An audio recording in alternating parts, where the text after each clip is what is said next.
That intro kills me. I think I need to change it. Welcome back, everyone. It is the Danny Dot Podcast. I am your host, Danny, coming to you from the, well, beautifully warm Cromwell, Central Otago region of the South Island of New Zealand for all those new worldwide people that are joining me. Hey, guess what? I bumped into a very cool person who Kiwis may know and love, but the wonderful Dominic Harvey from the Edge radio station circa like 20 plus years ago. Basically, I'll give you a bit of a rundown on this whole situation. It was very cool. I was in Queenstown doing a bit of Melbourne Cup dress shopping with Mum, and we were in Dotty, of all stores. Oh my gosh, Dotty is crazy. It's like one day the clothing is full price, the next day it's 70% off. I can't keep up. Anyway, I was running back and forth to the changing room, chucking Susan clothing. She's all having this panic attack because, you know, she wants to wear a dress, but she doesn't want to wear a fascinator. She wants to wear a hat, but no hats suit the dresses. Oh my God, it's a whole thing. And as I'm running out of the changing room, Dominic walked into Dotty on the phone, and I just stood there and I was like, oh my God. And this little, like, I don't know, excited schoolgirl in me just thought, oh my God, I literally had listened to him since, like, I don't know, intermediate high school days. And I wanted to drop the outfits on the floor and just chase after him. So, funnily enough, I think he was lost because he turned around and he walked back out again. And I was like, shit. But I knew in my heart that I was like, I'm going to try and find him and have a word because he's such an inspiration. For those of you that don't know, Dominic Harvey was on a very cool radio station, The Edge, back I say 20 plus years ago, and he was the morning show host. And this is back when they did this segment called Two Strangers and a Wedding. I think it was like way before Married at First Sight, where they hitched up two randoms over the phone. It was. That was over radio. They hadn't seen each other, and they got them married. But this is back when JJ, Mike, and Dom was the morning madhouse. And I think it kind of like, you know, set the tone for radio in New Zealand. It was fun. It was lighthearted. Like, I mean, I've always been a massive supporter of radio. I've never been on radio because, quite frankly, I need to be censored. But I don't know. I don't know if you guys know this, but I'm completely off topic because it's 91 ZM. It's another radio station. But when I was 16 years old, I won my height in CDs because it was part of the Guinness Book of Records for Christchurch.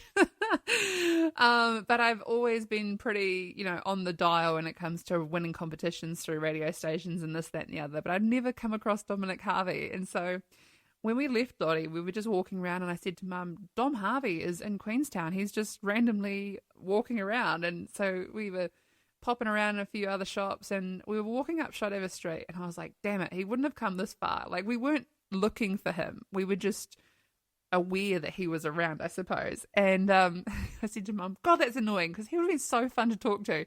Oh my gosh, randomly he overtook us on Shotover Street walking up. I mean, that street's on a hill of its own. Is it? I feel like it's on an incline.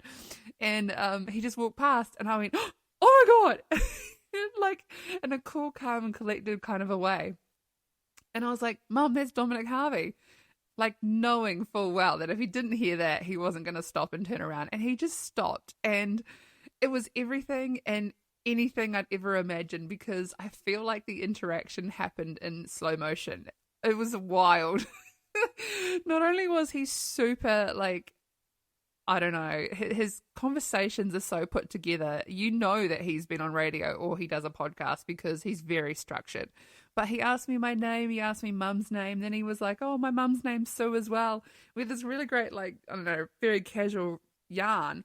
I feel like when I come across somewhat famous people, and Dominic Harvey is very famous in my eyes as a Kiwi, I always never really falter when it comes to speaking to someone that's famous. It just comes out like verbal diarrhea and it's always just not overly like weirdly excited, but more just cool, calm and collected. So I said to him, hey, I just wanted to have a quick word with you and just let you know that you leaving radio, we know as New Zealand, was a very emotional thing. I actually was driving to work in Christchurch that day. I was going to the offices that I work for. And I was crying. Like, it was so emotional. And I was like, why is this consuming me so much? But I said to him, I know that when you left, you know, there was this gap here that he was just kind of like doing his own thing, getting his affairs in order to have fun. And, you know, what was the next career steps? And he fell into doing podcasting. And I just randomly said to him, it was, you know, one of those things that because he did it, watching how he does podcasting and having my own way about it, I don't know, it resonated with me. So I said to him, you know, he gave me the confidence to do it myself. And he was like, oh, so you have your own pod? And I actually accidentally said I had 26 episodes when, quite frankly, this is my 24th, but I got excited. But I just said to him, you know, I had this whole mindset of like, if not now, when? And he sort of lit up. He was just like, oh, but it's one of those things where he's super famous in New Zealand eyes. And I obviously follow him. His podcasts are super intriguing. Like, he interviews really great celebrities. He deep dives into topics that Kiwis don't necessarily want to talk about, but how he gets it across is like, I mean, I would aspire to be on his level once I, you know, really get into this podcasting thing. But I said to him, well, you know, how are you doing post the Sydney Marathon? Because he's just run that. And he looked at me and Mum was like, it's freaking weird how you just sort of like know all this shit about people. And I was like, I am very aware of what's going around me because I want to, you know, if I do have that opportunity to meet someone, I want to not just be like wishy-washy. And he looked at me and he was like, oh, you know, I'm a bit sore. It's been a week and I just did 5Ks around Queenstown Gardens. And I just stood there and I was like, yep, that's Dominic. But I sort of further said to him that I had my own pod and it was sort of one of these things that we're just getting it off the ground. It's not, you know, wildly popular in New Zealand at the moment. But he took my details for the Danny.pod and he was like, oh, I'll give you a 5-star rating. And I just cracked up because I haven't even told you guys that you could rate the pod, which is so funny. I was like, how do you do that? Like, I didn't even know.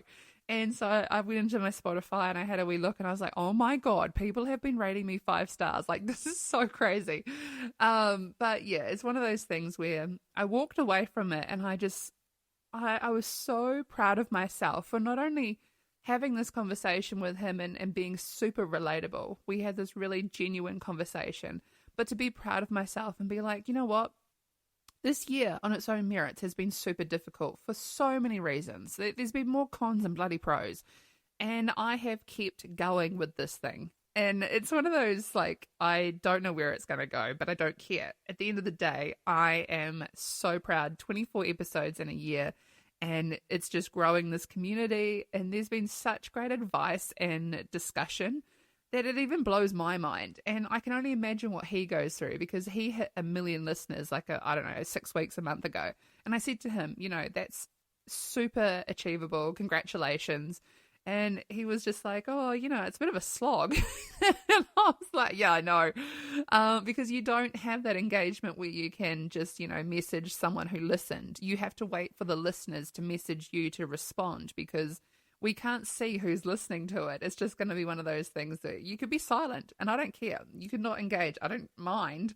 However, if you do listen and you want to reach out and just, you know, give me a bit of feedback or tell me what you do and don't like, it was kind of a bit of a sliding doors moment because as we were leaving Dottie on the hunt for Dom, which I wasn't actively searching for him, that sounds weird, my cousin's husband, who is like the quietest, most beautiful soul, he messaged me and he said, hey, we've started listening to your pod. I just want to say that I listened to your most recent one to do with Australia, but I'm going back to the start. And I was like, oh my God, I was basically in tears telling Mum, I said, this is crazy. Not only has her husband just, you know, sent this beautiful message, I'm about to embark on a bit of a hunt around Queenstown to find Dominic Harvey.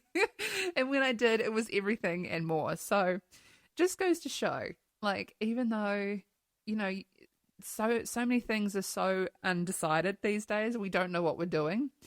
I just think if you keep putting one foot in front of the other and you just keep on doing what's passionate to you and you feel really, I don't know, like it's something that you have to keep on with, bloody well do it.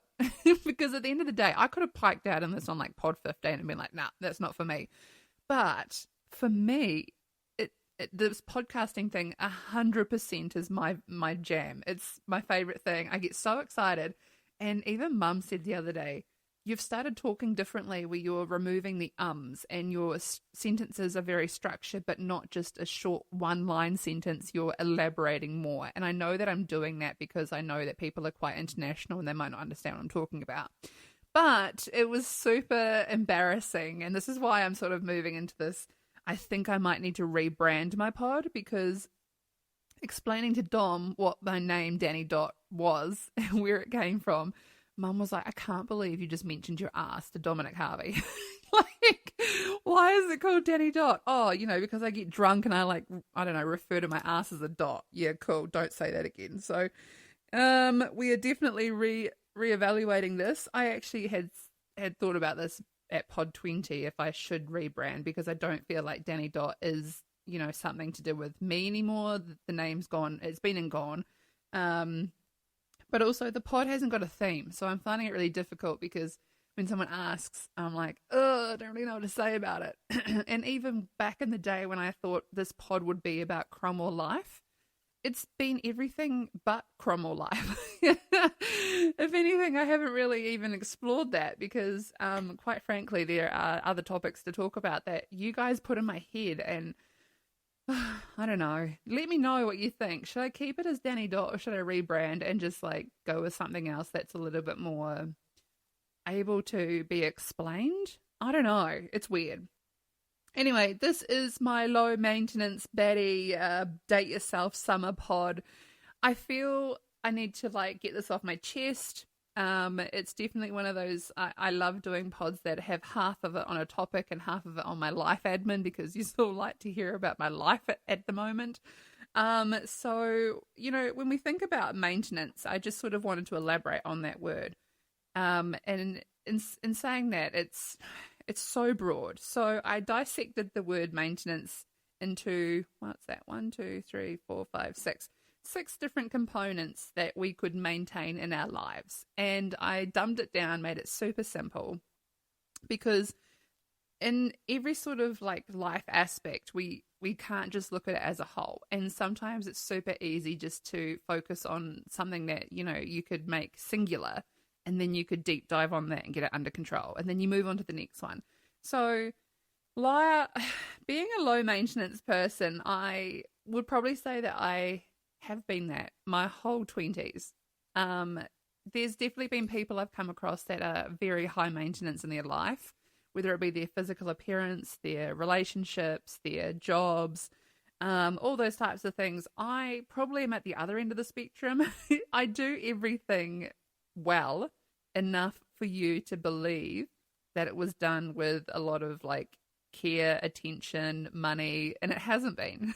So it's one of those really wild topics where, I am definitely giving myself away and saying, hey, look, I don't actually spend a lot of time on myself, but I'm pretty sure you could probably tell. So if we start with the top one, I feel top of the pyramid would be life in general, your life maintenance. And being low maintenance in this life sector, it's basically breaking down the basic things that one needs to do to keep life flowing. So when you think about what are all the components that go into how to make your life, flow really chill and low maintenance, it's probably just, is it one of those things that we're supposed to step back in January and get ourselves organized for the 12 months of the year and, keep life flowing in that sort of aspect? Or is it something we look at monthly and we just, make sure that we're on top of everything, whether it be bills, maintenance for your house, chasing the glass ceiling in your job, all those types of things. So it's so broad, it's ridiculous. The next one, which is probably a really big one for myself, is the physical maintenance. And let me tell you, when I left Queenstown in 2016, I think it was, and I moved to Sydney, I did not fathom how much my physical maintenance was not up to par, and not in a disgusting, unhygienic kind of way, but just how much people in cities look after themselves. And I say this to all my friends that are all spread out around the world in different places that have major city centres. get amongst it and engulf yourself in all the weird shit that comes with like physical appearance, like not in a weird over the top kind of way, because I don't want to see you coming back to New Zealand with like weird scary eyebrows or whatever. But the stuff that comes with your physical appearance, whether it's hygiene, nutrition, physical activity, your sleep, or your doctor's checkups, these are all things that you can keep on a maintenance level. That means that you're on top of it, but it's so low maintenance that it's just naturally beautiful. And when I say that, like, I am really big on nutrition. I take all my vitamins and supplements every single day. And I probably try most days to have color on my dinner plate. When I say that, not everything looks like fried beige color. There is sometimes a salad in there. My physical activity, I do smash that out in the morning so that it's low maintenance. I don't have to stress about it during the day. My sleep, I always try and make sure I get upwards of 8 hours. Although daylight savings yesterday ruined me. But sleep is a really big one, and we've been over that many a times and how you can assist in that. And I am hopeless. I will honestly say this is my biggest downfall, is the doctor checkups. I will dig my feet into the ground. I'm not doing it. I don't want to go to the doctor. Like, to me in New Zealand, it's a $50 charge down here in Cromwell for something that I just think is a waste of time, because unless you actually are suffering and you might need a medical certificate or for whatever reason, having a checkup is just something we don't do. However, I mean, have you let the dentist checkups go? Are the dentists more aligned with the doctor that you just don't have these checkups? If you had it and you were on top of it and they saw something that needed to be addressed quite quickly, good on you. That's being like super low maintenance and making sure that your health is a primary thing. High maintenance people go in and have those full body checkups, bloody 6 monthly. Do all the things, but that's just not me. My next sort of part of the triangle is the work maintenance. Obviously, that is where it comes into being something you discuss with your manager for like a pay rise or pursuing the glass ceiling and actually, deep diving and getting to where you want to be through your career, but not being one of those people in the workplace that you can tell is striving to get there, but also extremely in your face about it. I mean, I've definitely come across them, and I know in my own insurance side of work, there has definitely been office politics on who should be that next level of communication if you need help with a problem. And there's all these people that vie for the manager's role, and you just think, oh my gosh, if that person ever got the manager's job, it would kick my ass because I don't want to work with that person in that sort of space. But pursuing the glass ceiling is something I definitely encourage, and I definitely just want everyone to not settle. I probably have, I don't really think I've told the pod actually, but in my job at the moment with the company that I'm with, I think I've changed roles 5 times, maybe even 6. And I've definitely come back to a couple of roles twice. And that's just not it's definitely not me going about it in a terrible way and being like, oh, I deserve this role. I just want to be more, I want to earn more money or anything. For me, I get bored quite easily. And quite frankly, this is my 7th year in insurance, and I've definitely been around the block with it. So I know what the glass ceiling is for myself, and I've actually even told my boss's boss that I'm coming for a job. But no, she's lovely. I just have that forecasted in my brain that that sort of a role is something I would want to do, but not my boss's job, because no, not that.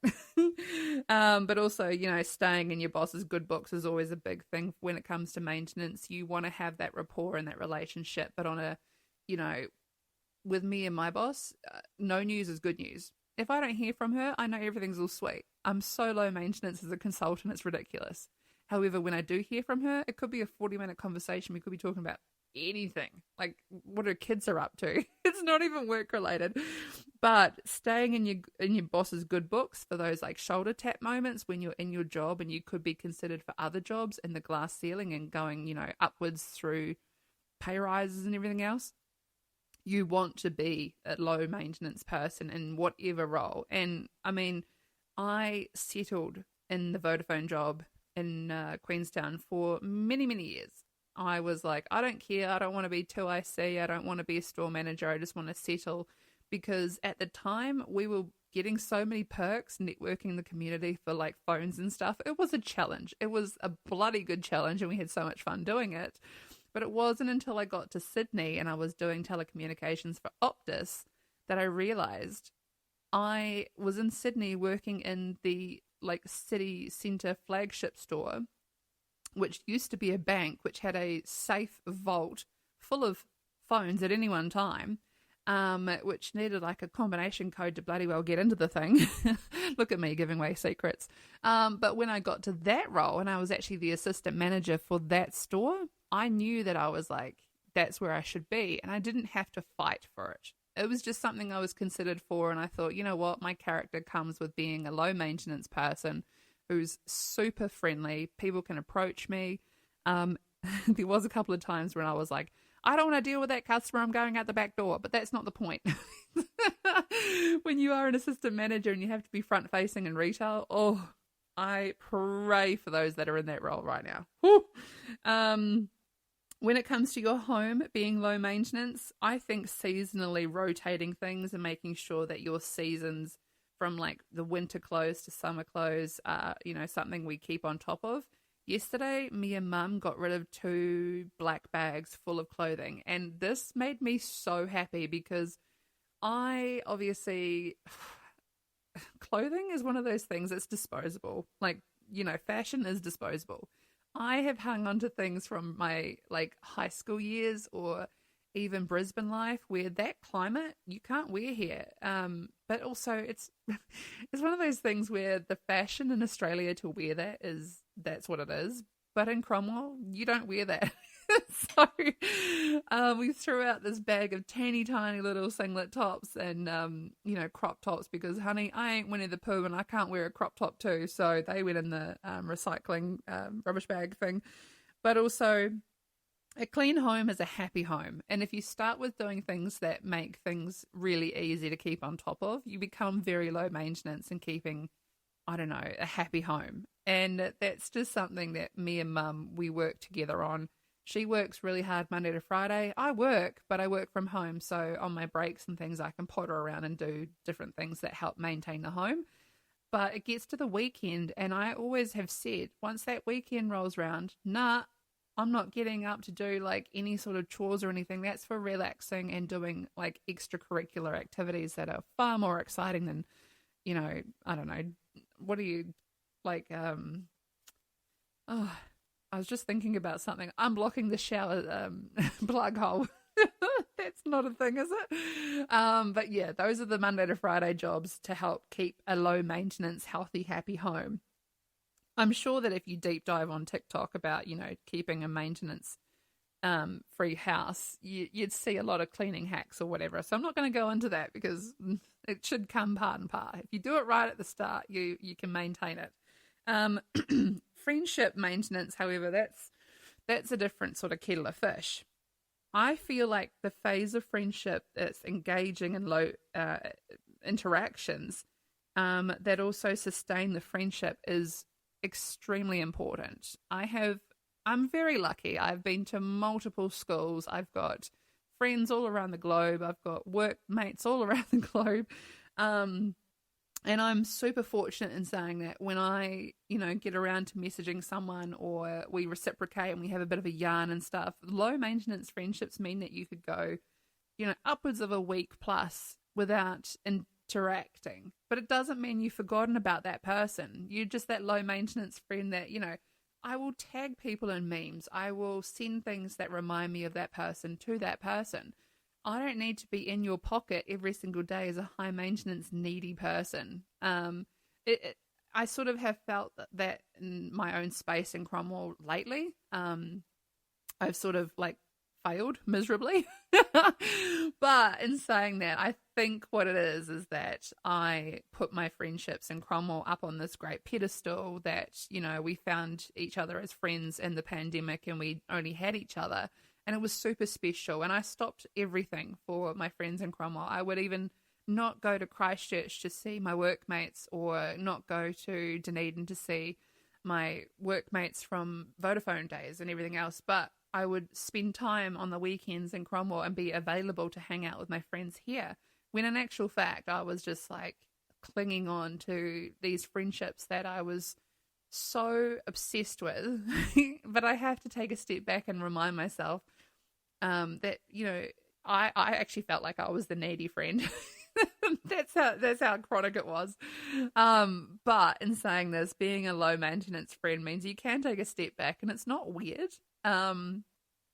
So I mean, it's just one of those things. I know that I have my friends that I can communicate every single day, 10 times a day with, and that's not weird. It's weird if we go quiet. Honestly, someone would say to someone, oh, is she on a flight because she hasn't talked to me in like an hour?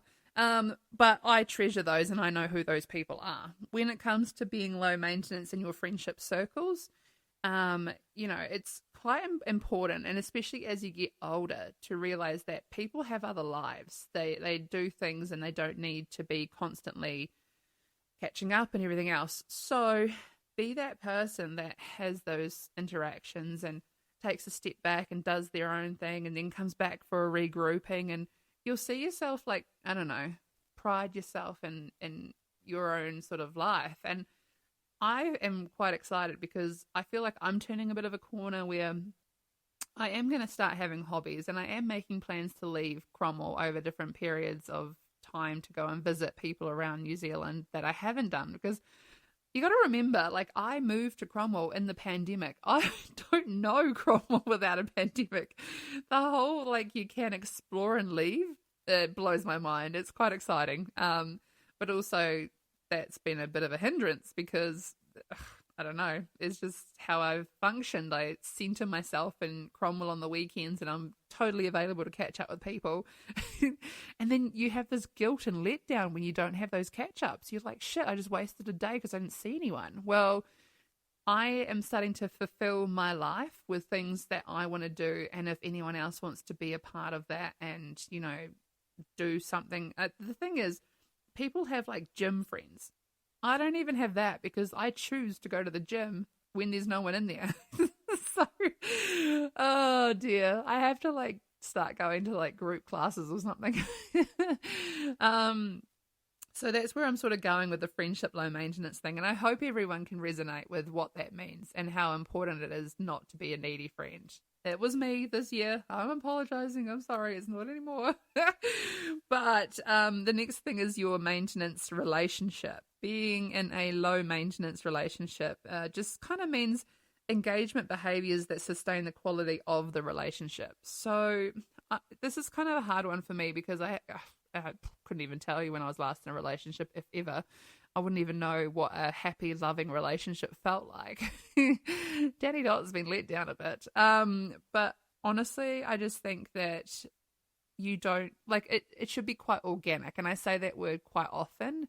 When you're in a low maintenance relationship, all of your things that you do with your partner or each other, singular in the relation or together, is organic. It's not forced. You're not high maintenance. You don't need that person to come home from a night out because you are alone. You don't blow up their phone like 20 million times a day because you are bored at work or whatever. And trust me, I did a long distance thing with a guy and I wonder what he did for a job because my phone was blowing up to the point where it was so toxic that I had to turn do not disturb mode on my phone and just lock it in this stupid what do you call it, like a desk drawer thing, and just walk away because I was like, this is ridiculous. I don't even see this guy physically in person. It's a long distance thing, and all he was doing was sending, you know, messages and making me feel terrible. He was such a red flag. It was bloody awful. I should be in therapy because of that guy. But I know exactly what a high maintenance relationship looks like, and it's something that I will never put myself through. So I don't know. What would you take away from that as to how to be low maintenance, and what could you contribute to your life in making it one of those things where you are not stressing about anything? And it's funny I say that actually because Christmas is less than 100 days away. Are you stressing about it now? Should we be stressing? I don't know. I don't think we should. But I want you all to sort of take a step back and really sort of I don't know, look at things in a different perspective and make sure that you could be that low maintenance person. It's something that you could obviously take away a lot of stress and anxiety, because like people that are high maintenance are super wound up. And there's nothing worse than having someone that just stresses about the stupidest stuff and worries so much that, oh, it's terrible. In saying that, on that whole thing, I wanted to let you know December 12 is the most common day for breakups. I don't know why that is, but it's a statistic around the world, so I thought I'd drop that in there. But also, December 21 is the most common day for getting married. Also, I don't know why that is either. Which relays me into my date yourself this summer. Oh, look, I don't know. I feel like this needs to be a bit of a topic, because at the end of the day, December 1 is coming up, and that's the start of summer, and we're all super excited about it. However, I want everyone that is not in a relationship or has just gotten out of a relationship to consider that you can't love someone else until you love yourself. And that's the old saying. So I definitely agree with it. But also, to date yourself this summer is just the most exciting thing. And take it from someone like me who's dated myself every bloody summer. Firstly, in order to be in a healthy relationship, we need to be able to enjoy our own company. If we don't enjoy our own company, how can somebody else?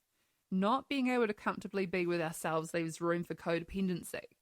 Needing to be with someone at all times in order to avoid being with oneself is not good. If being with yourself isn't comfortable, though, that's something to explore with, your peers, a therapist, your family. It's important to know what brings you joy.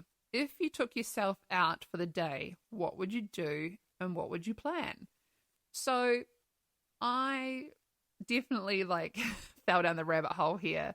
But the weird thing is it wasn't unnatural for me to make a date for myself. And I think everyone should do this. It's not about dating yourself for those 3 months and just being super alone. No. It's about taking little steps to make yourself feel really good. Self-love, self-care, all that kind of stuff. I had a workmate at Voter Days in Queenstown. Also, shout out to you, I know you're listening, who was a pest. And I'm telling you this with great love and care. He literally could not walk up Beach Street in Queenstown, to the McDonald's. No, I say that it's the food court in general. It's not just the McDonald's. Back in the day when O'Connell's was O'Connell's, he would annoy the crap out of me, because when he would take a lunch break, he would have to go up to Macca's, get his little meal, and come back and eat it in the back of the office. And it would stink the shop out. And I was like, everyone now that's, buying phones or whatever is thinking about eating a bloody Big Mac because of the smell. Whereas me, I would toddle on up to the food court and I was completely content with having a meal by myself. But the thing is, I brought it up with him. I said, hey, why are you like this? Why do you have to come back and hide out the back and eat your food and annoy all the people that are out here? And he was like, oh, no, that's embarrassing if you sit by yourself. Anyway, I would say probably a month later, he actually sat in the food court and he ate his meal. And it wasn't because I embarrassed him or brought it up or anything like that. It was more just because he had never probably had it highlighted to him how important it was just to be by yourself and oneself. And he was quite impressed with himself. He felt good. And so I just was like, yeah, I'm going to encourage this. It's fine.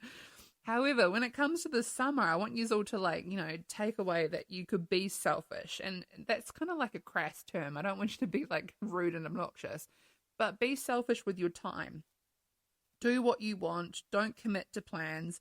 Instead, do what feels right on the day. Say no to things instead of yes.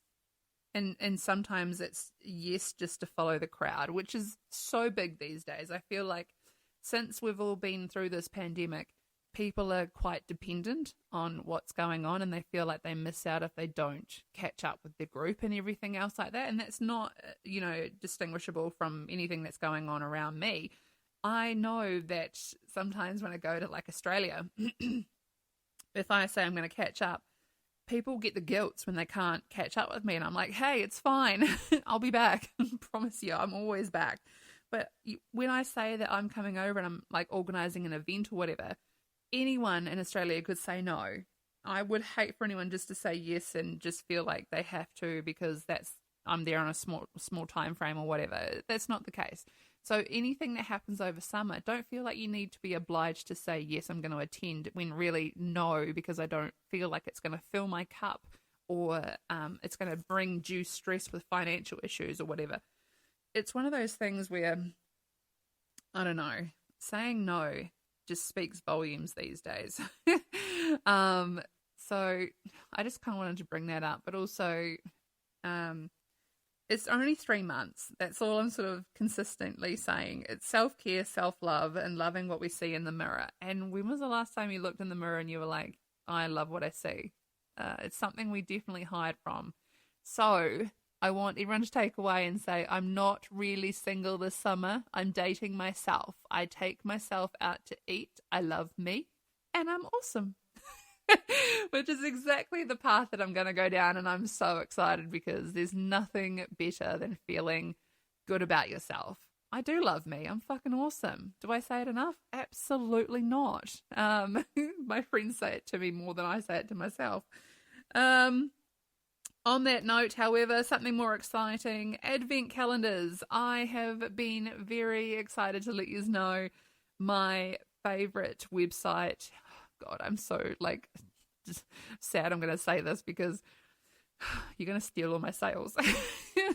My favorite website is Cosmetic Capital in Australia that ships to New Zealand, and they do 70% off makeup. So Cosmetic Capital has just released their advent calendars and I'm seeing them everywhere. So not only does Cosmetic Capital do these great $55 $200 value bags, but the advent calendars are super cool. There's also a Revolutionary Beauty, which is at Farmers, and Pretty Little Thing and Boohoo are also doing advents, and Glasshouse Fragrance, they do one. There is nothing more fun than having not just chocolate behind these little bloody doors, but makeup and trinkets and things that make you feel good. Actually, Sports Girl Australia just released theirs as well. So I just wanted to give you guys a bit of a heads up and remind you that advent calendars are not just for children. They are definitely for adults, and there are websites out there that do them, ranging from alcohol, makeup, all the way through the candles and homewares. Basically, you just Google advent calendars. However, Cosmetic Capital, I can see you all falling down the rabbit hole with this one because the website is lit. That's just something I was super excited to share. My wine of the week, well, guess what? Still not drinking. Tomorrow is 3 weeks. I'm not counting, and Mum's like, would you stop saying it? However, I did come across something at Pack and Save on Saturday that I got super excited and brought, and it is fucking delicious. You all know that I love espresso martinis. Jarrah have released a 6-pack of these Jarrah espresso martini triple shot coffee sachets. They are non-alcoholic. I give them a 9 out of 10. Honestly, when I had my first one yesterday morning, I was so shocked. There's this weird taste that's it's not alcohol. I would sort of put it down to being one of those Moschino cherries. Something is in it. I don't know what it is, but the box is stunning. It makes me just want to drink espresso martinis in the sun with all my friends. However, for $6 at Pack and Save, Jarrah, you can't go wrong. Oh my gosh. I don't know if it was because it was triple shot, but I felt like I got shit done yesterday. I was zipping around the house. It was so good. I made my mum watch Love at First Sight on Friday. Gosh, she pissed me off. We literally sat down with our dinner to watch a movie, and she was like, oh, you choose. And I was like, oh my gosh, my dinner is going cold. Would you choose? And then I just put it on Love at First Sight because she hadn't seen it. I had. And she, at the end of it, she actually said, oh my God, I want more. And I was like, yeah, it hits all the feels. It's bloody 10 out of 10. However, what I didn't elaborate on last week was the fact that my favorite podcast influencer, Alex Cooper, who does Call Her Daddy, her fiance is the actual producer of the Love at First Sight movies. So it's a little bit of like deja vu because not only do we love Alex Cooper from Call Her Daddy, but her fiance produced this bloody awesome movie, which was exactly what I needed to see when I watched it. And now I've seen it twice and I just love it. Ugh, something so romantic about meeting a guy on a plane. My God. Up the wires, we lost 42-12 to the Broncos in Brisbane. There was a couple of forward passes and so now the Warriors are out of the league final. However, I feel like the whole of New Zealand was backing that. It was really exciting and fun there for like, I don't know, 2 weeks because they couldn't do wrong. They kept winning. It was bloody awesome. So up the wires, Sean Johnson. It was a bloody good season. Go and rest your little muscles. We did have a hectic weather event last week where, like, I don't know what happened. It must have been Wednesday. I parked my car, kind of, I don't know, was it sunny last Wednesday? I feel like I don't know what was going on here.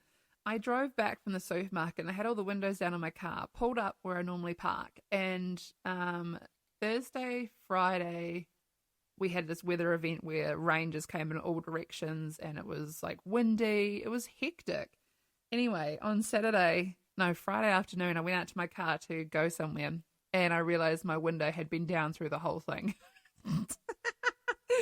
There's this little like inlet thing where the water sat between the seat and the door. And it was like a flood. Like I just opened the door and all this water fell out and I was like, oh, fuck. So I drove to the supermarket and I was like super embarrassed. I let myself get to the situation. And then I just came back and put a beach towel up. Mum comes down the driveway because after work I had a CT scan on my brain because I've had headaches for like 3 months now and they're going to check in and see everything's all right. So she drove me to Dunstan Hospital and she's like, why is there a beach towel on the back seat? And I said, don't ask, we're not talking about it.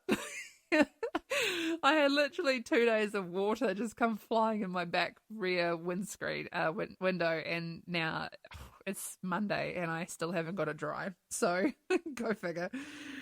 We had daylight savings yesterday. That was kind of fun, but not. It was fine because I went to bed at midnight. But if you're not familiar with it, New Zealand puts their clocks forward an hour in September and back in April. So we lost an hour and now we're 3 hours apart from Brisbane, which annoys me because I feel like it's too much time between like people going to sleep and waking up. I mean, it's just annoying. So I don't know what happened. I went to bed at like, I don't know. When did the Warriors game finish? Well, it was like midnight. And then I woke up and it was 10 to 12 midday. And Mum's like, technically it's 11. So you could probably say you slept till 11. And I'm like, oh, Susan. How did I let that happen? So yeah, it rooted me. And then last night I didn't fall asleep till 3 a.m. this morning and I was just like, this is shit. So I don't know what's going on. The knee update is pretty vague to say the least. I had a doctor's appointment last Tuesday. I felt like when I was going into the GP clinic that there might be like notes on my file that I was, going to demand extra medication. So I took my Tramadol and my codeine and I was going to show the doctor that I haven't consumed it all. I'm not addicted, blah, blah, blah. I was only going for like stronger pain relief. And so I actually had a 10 out of 10 consult, which is perfect because, it's taken so long to find a decent doctor that actually like didn't focus on the keyboard while I was telling my symptoms or whatever, but actually faced me and was really like engaged. So I was super impressed. The receptionist was there. We won't go into it, but she knows.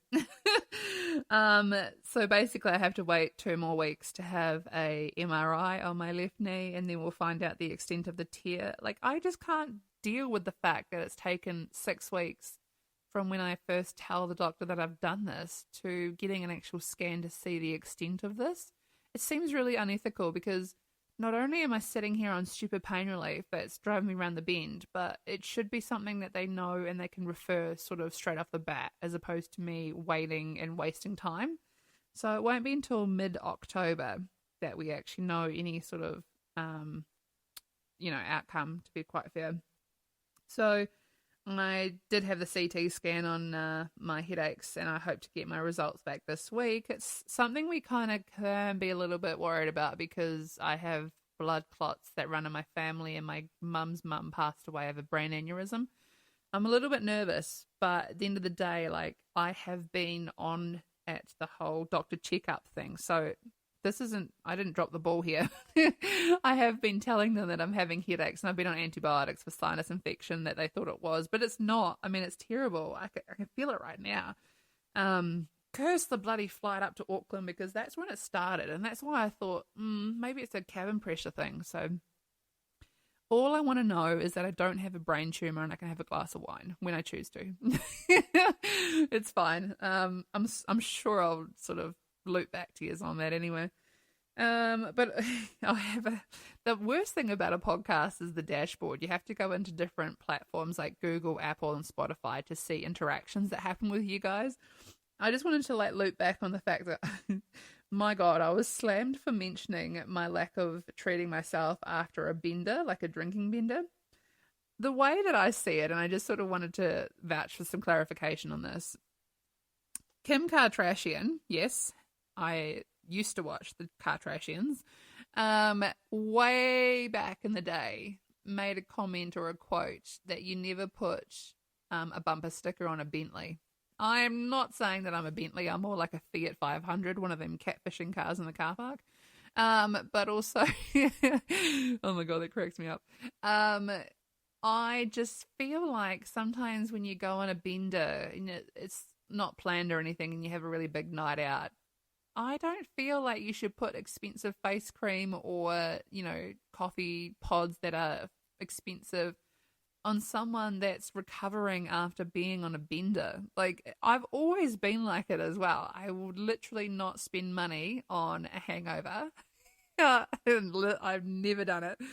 And I was kind of slammed for not treating myself. I don't think it's a case of treating yourself, because if you go out on a bender, that's not a treat. But also, I'm 36. I've been on a few benders in my time. And I would say that the benders in my 20s far outweighs my 30s. And there has been some pretty kick nights in Cromwell, but no. The stuff that happened in my 20s was chaotic at best. And it's just something I believe in. I don't know. I will have an instant coffee the day after a hangover, real milky, sugary instant coffee. And I've got like oil of Olay kind of face cream, not the ordinary. It's like, naughty daddy, you shouldn't have gone out. No, that's terrible. I don't mean it like that, but I do. So yeah, just looping back onto that comment. Yes, sorry. I am who I am, for goodness sakes. But no, I did get some other questions on Spotify, just basically asking what's been the worst part of this injury. Honestly, the worst part was going to Australia not knowing what I'd done, basically. And I would never want to put that on anyone else ever in my life, because when you spend time away from family and friends and then you turn up looking like a bag of shit with an injury, it was just not a vibe. And don't get me wrong, these people have seen me my absolute worst, but it's not fair on anyone if you turn up and you've just, injured yourself. I think when I was at the chemist and my dress snapped and my boob was going to fall out when I was using the crutches for the first time, just crying in this aisle with this fucking pole through the center of it, and I couldn't get around it. I was like, this is shit. I second guessed my own self-care. And that has been the shittest part, is that I probably should have been more proactive in getting myself sorted. However, it is what it is, and I wanted to be there for my family and the wedding, which was just so important to me, but it came at a sacrifice of my own well-being. Other than that, just getting on top of the pain relief has been the shit part. But in saying that, I've spoken to quite a few people about this injury, and everyone seems to have their own story about knee tears, and it's been really interesting. And a lot of people have had lots to say about medication and bits and pieces. So I don't know. It's one of those areas that I don't have a lot of knowledge in, but I'm finding out a lot, and it's making me super hyper aware. What's really funny is actually on the Monday, that I did this, I actually had a doctor's appointment because I was potentially going to get antidepressants because I was going through this real lull and I just felt like the world was swallowing me up and I had to get myself sorted. And I was just like, I don't really want to have this conversation with the doctor. I just don't feel like it. Like, am I second guessing the fact that I don't need antidepressants? Like, I'm such a happy-go-lucky person that is just consumed by some negative energy, but I need to push past this and I don't want to self-medicate with antidepressants. So I actually like did this injury in the morning and then I canned the appointment because I was like, oh, nah, I don't think I need this kind of stuff in my life. Like, I'm better than this. And it's one of those things where I thought about it for such a long time that I talked myself out of it.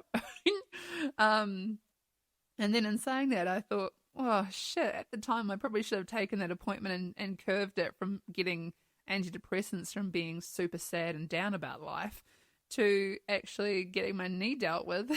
But I cancelled it and then the appointment passed and then I was like, shit, my knee hurts. Whoopsie. I don't know. You guys know exactly that, like, everything happens for a reason. So it's just one of those curveballs in life, I suppose. But I am getting better. We are doing well. And let's see what happens if I could make it to a month sober. That is something that, like, I haven't done since 2019 when I was diagnosed with the blood clot, that I had to do 6 weeks. And I don't even think I made it to 6 weeks. I remember taking my mum to El Camino and telling the waitress who actually brought a margarita over that I couldn't have it because I was on blood thinners and it was early days and we didn't know what, situation I was in. And she gave the margarita to my mum and she brought over this mocktail and she was like, shit, I can't even deal that we can't serve you alcohol. And I was like, I know, but I probably went to El Camino in Brisbane like 4 or 5 times throughout that injury and had to sit there and be miserable. So this is like a different time where it's not about being sad about it. It's about my well-being and getting on top of my pain relief. But also, I went to the liquor store last week because I've seen on social media there's a few different things coming out and I was so excited and I popped in and the girl behind the counter, I kid you not, she says, hey, I haven't seen you in like 3 weeks. You better not be going to Super Liquor. And I cracked up and I was like, no, I have an injury and I can't drink right now. And she's like, what are you doing in here? And I said, I got excited because I saw something on social media and I want to see if you have it. So even though I'm choosing not to drink right now, I'm still stockpiling for Dan's trip because obviously, like, I want to just have the best time when he's here, but also, I don't know, you can't keep me away. And there has been a couple of times where I've thought about it. Like yesterday we did a bit of gardening outside and I was like, oh, I probably could do with a gin spritzer about now. And then I was like, I'm all good. So it is what it is. It's crazy. I'm feeling really good and I feel healthy and happy. And I just wanted to share this low maintenance podcast, give you guys a couple of ideas as to how you could, do things to be that low maintenance person. Start now so that in the future it becomes really easy. Not saying it's not easy now. Obviously, people have their own things in place. But also for those that are newly single or also wanting a bit of guidance or, happy affirmations as such to date yourself this summer. It's a huge thing. It's not if you break it down, you take it day by day, but also what you take away from it, from your own self-worth. I date myself all the time. And quite frankly, I definitely know if I was going to have a date for myself, what it would be. I don't know. Did I go into that? I thought about it. Basically, for me, I would have a brunch somewhere, some cheeky brunch with a, what do you call those things? Mimosa. Is that bubbles and orange juice? And then I would take myself to a massage or a float in that room with the water. And then I would take myself to the movies. And then I'd have a really great dinner somewhere. And then I'd take myself home and have probably, I don't know, some great dessert. But yeah, just something really super easy like that if I was to date for one day. And you know what? I probably will. You'll probably hear about it. It's not out of my scope of doing things, that's for sure. Anyway, guys, I will wrap this up here. It has been a dream to speak to you all today. As say, I was so happy to have that small interaction with Dominic Harvey. You are a absolute legend. Keep doing what you're doing because it's inspiring people like myself to continue on with our life goals. Get into those advent calendars as say Cosmetic Capital. I will put the website up at the end. Don't forget you can rate the podcast on Spotify. That was something I learned. That was crazy. Get into that Jarrah Espresso Martini triple shot coffee sachets. They are fucking mint. Watch the Love at First Sight. I can guarantee you it will bring you all the feels. And I will see you back here in a week's time. Have a drink for Danny Dot. Love ya. Bye.